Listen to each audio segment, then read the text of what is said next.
हर किसी को दूसरे की थाली में घी ज्यादा नजर आता है। अपने दुख बड़े लगते हैं और सामने वाले के दुख छोटे लगते हैं। कहते हैं जितना मैं दुखी हूं मुझे लगता है संसार में कोई भी दुखी नहीं होगा। एक गांव था, उस गांव में 229 घर थे और एक मंदिर।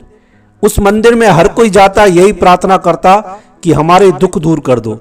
एक बार मंदिर से आवाज आई कि जिसका जो दुख है वह लिखकर और पोटली में डालकर और चौराहे पर रखकर जाए।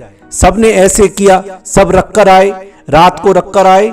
सुबह जब गए तो सुबह आवाज आई कि जो अपने दुख रखकर गया है वह सब अपने दुख छोड़कर और दूसरी पोटली उठाए। सब खुश हो गए कि चलो दुखों से मैं तो छूट जाऊंगा, मेरे पास धन की कमी है, मुझे धन मिल जाएगा, पुत्र नहीं है तो पुत्र मिल जाएगा, घर नहीं है तो घर मिल जाएगा। सबने पोटलियां एक्सचेंज कर ली, जिसकी जो पोटली थी वो छोड़कर और दूसरी पोटली उठाने लग गए।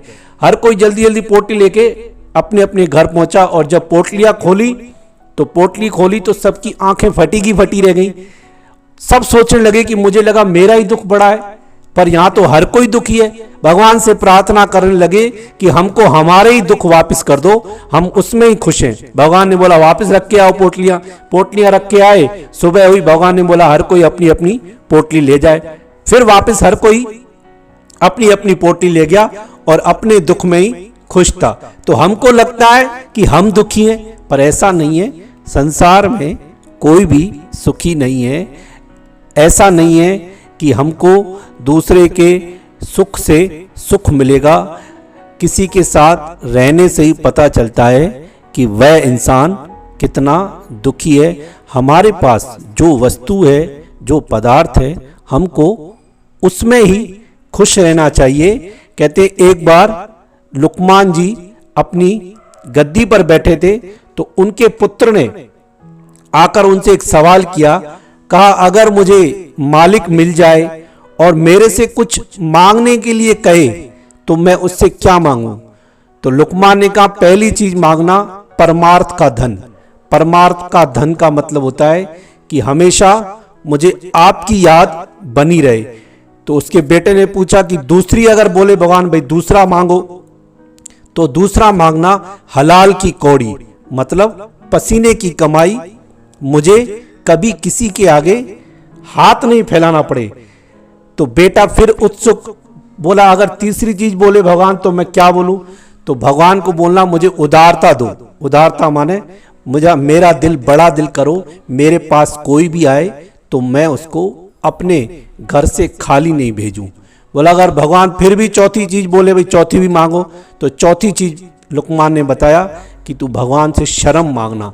शर्म मतलब मैं कभी गलत रास्ते पर नहीं जाऊं। बोला अगर पांचवी बोले, तो बोला पांचवी बोले तो पांचवी कहना कि मेरा स्वभाव हमेशा अच्छा रहे, मैं कभी किसी के साथ गलत नहीं चलूं, मेरा स्वभाव ठंडा और शीतल स्वभाव हो। बोला अगर छठी बोले तो लुकमान हकीम हंसने लगे, अपने बेटे को सर पर हाथ रखकर बोले कि जिसके पास ये 5 चीजें आ गई उसको फिर किसी भी चीज की जरूरत नहीं है, वह हमेशा खुश रहेगा। जब तक इस पृथ्वी पर रहेगा वह हमेशा खुश रहेगा। अब आप यह बात विचार करो कि हमारे पास इन 5 में से कौन सी चीज है?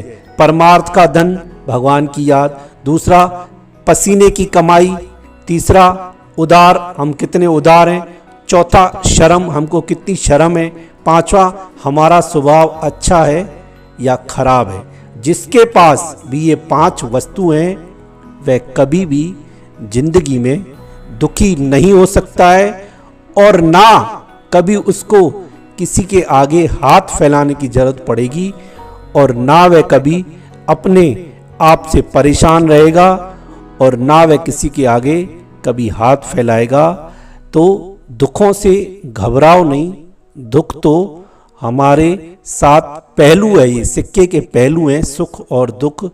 कुछ समय पहले समय कैसा था, अभी समय कैसा है, फिर समय बदल जाएगा। ये परमात्मा की माया है जो हम को समझ में नहीं आएगी।